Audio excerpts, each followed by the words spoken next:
અધિક માસની નિયાણી જમવા ગયા હતા ચાચુના ઘરે. નિયાણી તો ગુજરાતી વર્ડ છે, તો બીજાને તો સમજાવવાથી રહ્યું, તો સોચો આજનો વ્લોગ ગુજરાતીમાં જ થઈ જાય. જમ્યા બાદ બહુ બધી વાતો કર્યા પછી ગેમ્સ રમવાનું સ્ટાર્ટ કર્યું, અને ગેમમાં લોકોએ જે ચીટિંગ કરી છે મારા સાથે, જે ફટકા આપ્યા છે મને, એ તમને રેગ્યુલર વ્લોગમાં જોવા મળશે. અમુક ગેમ્સ જ્યારે રમીએ ત્યારે રિયલાઇઝ થાય કે એજથી આપણે કેટલા ઘરડા થઈ ગયા છીએ. બધી જ ગેમ્સમાં ચક્કર જ આવતા હોય મોસ્ટલી.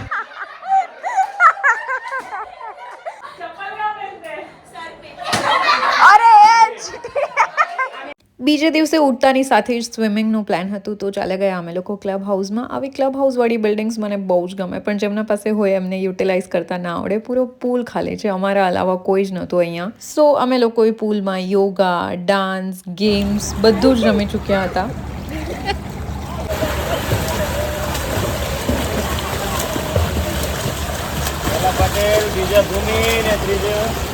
પૂલમાંથી આવ્યા બાદ લંચ કરીને અમે લોકો સુમનના ઘરે આવી ગયા હતા. એને નેલ્સ કરવા હતા. છોકરાઓની નોટંકી જુઓ, હસતા હસતા ક્યારે વિધાઉટ રીઝન રડવા માંડી જાય, કાંઈ જ ખબર ના પડે.